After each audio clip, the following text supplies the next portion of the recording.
Fox News fires back at White House Press Secretary Jen Psaki over Joe Biden's continued snub of the network. GOP senators toured the border and the revelations are just disgusting. Plus, the Georgia legislature passed new election laws that have the Democrats in a meltdown. All that and more. I'm Bobby Eberle. This is a 13-minute news hour. And God bless the United States of America.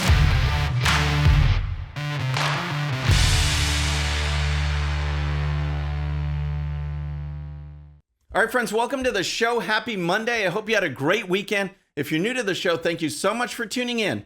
We're going to start with Joe Biden because following his Thursday's failed press conference, there's a lot to talk about. And as you recall on my last show, that press conference was the worst. He'd give these long, rambling answers and not even answer the question, just ramble on and on and on. He was asked one time about the filibuster. He went on so long about immigration that he forgot the question was actually about the filibuster. Filibuster. So filibuster. With regard to the filibuster, I believe we should go back to a position of the filibuster that existed just when I came to the United States Senate 120 years ago.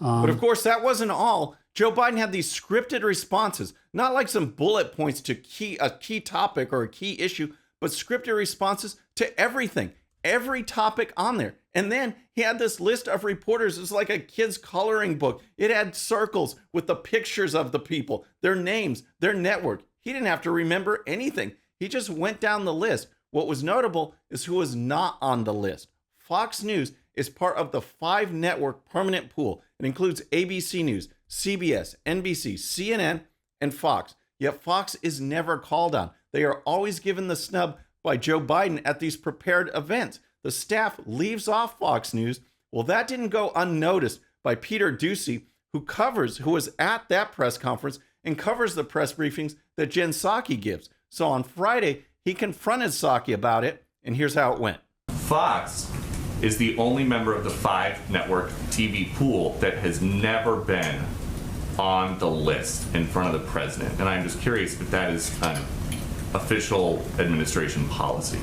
So as Doocy points out, Fox is the only one that gets the snub. ABC, CBS, NBC, CNN, they get their questions asked and answered, but Fox News gets ignored. So now Jen Psaki has a chance to reply.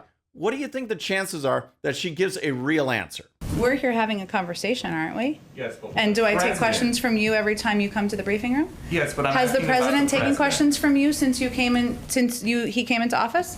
Unfortunately, yes or no? Only when I have shouted after he goes through his whole list. So that's so typical of Psaki. She doesn't answer the question at all. She says they're having a conversation right now.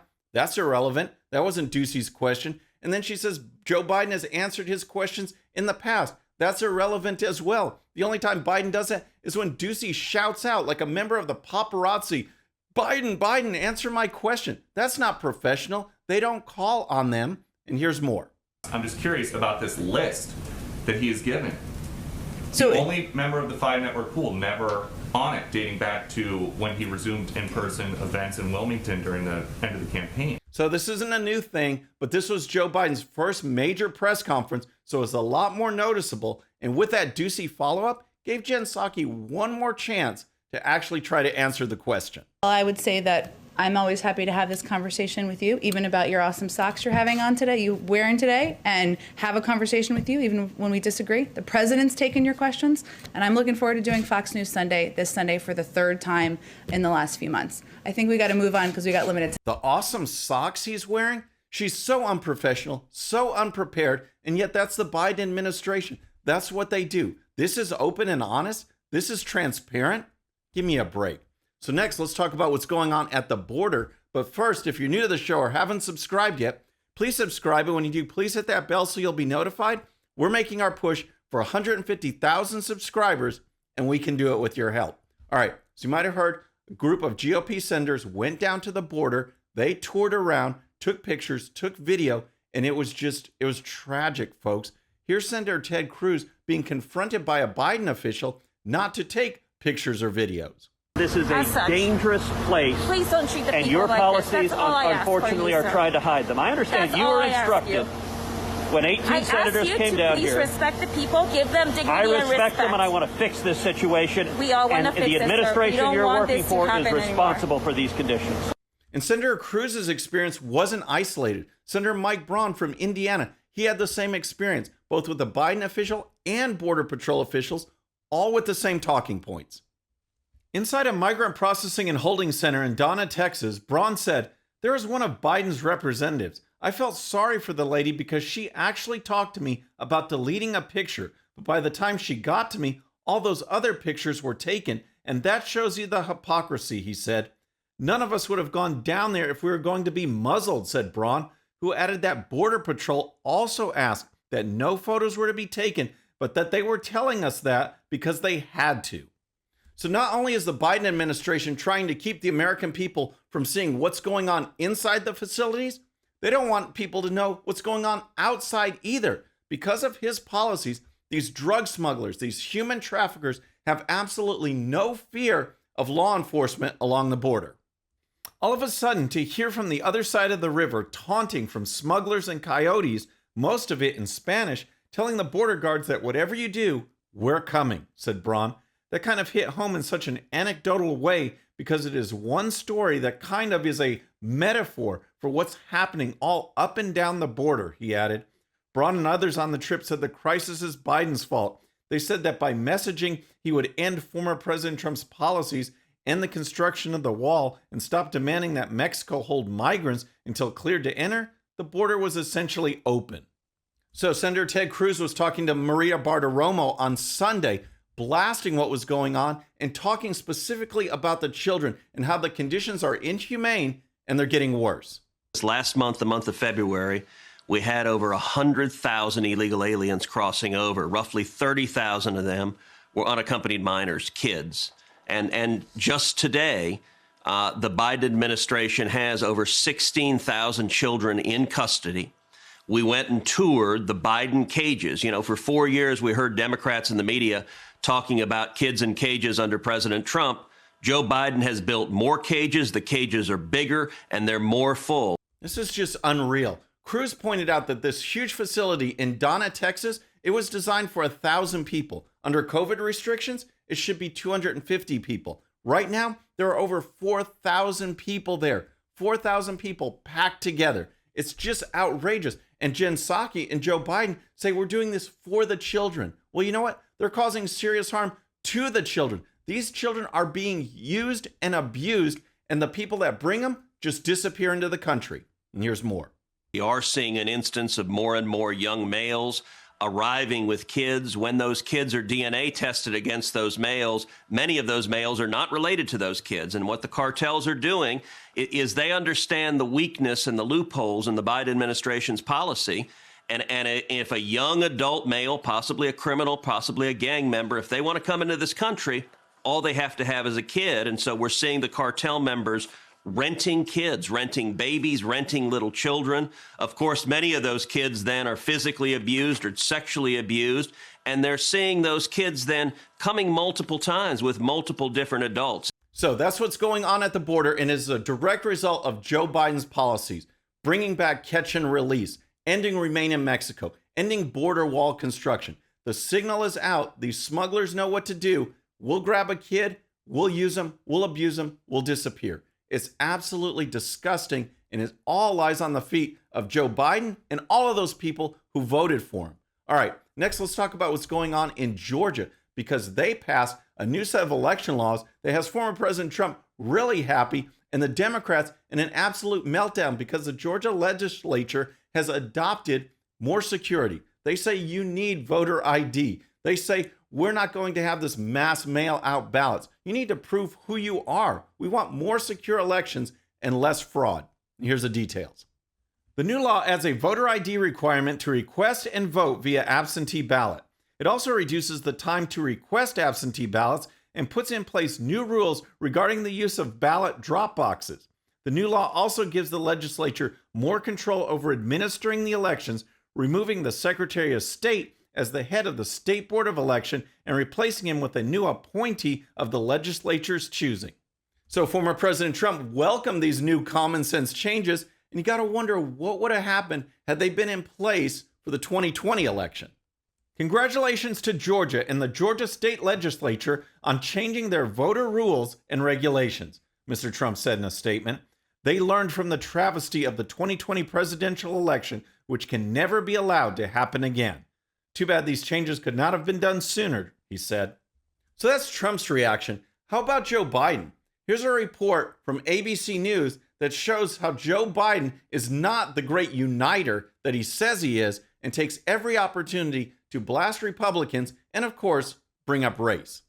Instead of celebrating the rights of all Georgians to vote or winning campaigns on the merits of their ideas, Republicans in the state instead rushed through an un-American law to deny people the right to vote. This law, like so many others being pursued by Republicans in state houses across the country, is a blatant attack on the Constitution and good conscience, Biden said in a statement. This is Jim Crow in the 21st century. It must end. We have a moral and constitutional obligation to act. I once again urge Congress to pass the For the People Act and the John Lewis Voting Rights Advancement Act to make it easier for all eligible Americans to access the ballot box and prevent attacks on the sacred right to vote, he said. Wow, Jim Crow in the 21st century? You got to hand it to Biden. At least he's consistent. He doesn't want secure borders. He doesn't want secure elections either. He's playing the race card. It's all the Democrats do because they know they don't want secure elections. And it's just so disgusting, the things that they say. It's absolutely insulting when you think about it, saying that these people in their constituency, there are some people that can't have an ID, that is some kind of hardship, that they are being restricted in their rights simply because we require a voter ID. Give me a break. In almost anything in society, you need an ID. But the Democrats say it's just way, way too hard to have it for voting. Our whole constitutional republic depends on the security of the vote. They want to make it less secure. Good for Georgia. All right, let's talk about what's going on in Texas and these few other states that ended their mask mandates weeks ago. No more mask mandates, running at full capacity. What's happened? I mean, the Democrats went on the attack, but what has happened? Has there been mass chaos? Has there been flood of emergency room? Are people falling over left and right? Dogs and cats living together, mass hysteria. Well, it hasn't exactly turned out to be the end of the world, but remember how Joe Biden described Texas's actions? I think it's a big mistake. Look, I hope everybody's realized by now, these masks make a difference. We are on the cusp of being able to fundamentally change the nature of this disease because of the way in which we're able to get vaccines in people's arms. We've been able to move that all the way up to the end of May to have enough for every American, to get every adult American to get a shot. And the last thing we need is the Neanderthal thinking that in the meantime, everything's fine, take off your mask, forget it. Neanderthal thinking. Yeah, that's right. The Democrats love to talk about following the science, yet there's mask studies that counteract what the Democrats are saying. There's social distancing studies that counteract what they're saying. And how about kids in school? They're not following the science on that at all. So how are things really going in Texas? Here's a report.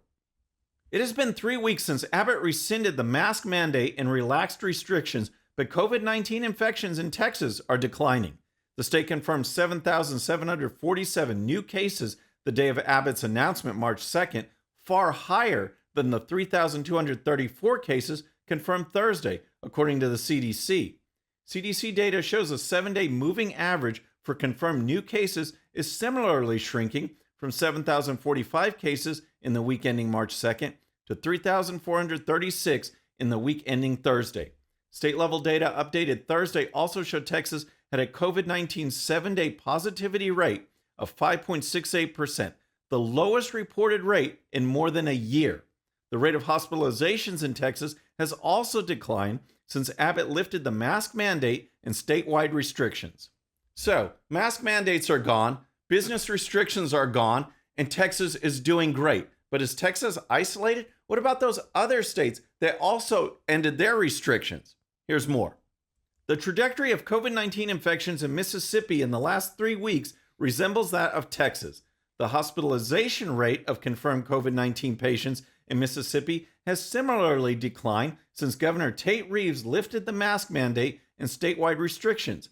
Republican Wyoming Governor Mark Gordon joined his gubernatorial colleagues, announcing March 8th he was rolling back the state's mask mandate and would allow businesses to function at normal capacity. Just as in Texas and Mississippi, the number of COVID-19 infections in Wyoming has declined.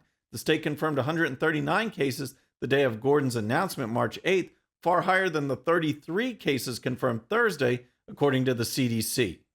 So that's what's going on in Texas and places like Mississippi and Wyoming. And here's the thing, is that Neanderthal thinking? No, it's actually following the science, and it is respecting the rights of people who are in the freest country in the world. This constitutional republic says that you can't be told you're non-essential, that you can't go to work. You have to be free to make these choices on your own. And now we see the results of what's happening when they're actually allowed to do that. Folks, that's our show for today. I hope you enjoyed it. Please subscribe, and when you do, please hit that bell so you'll be notified, and we'll see you next time. I'm Bobby Eberle. This is a 13-minute news hour.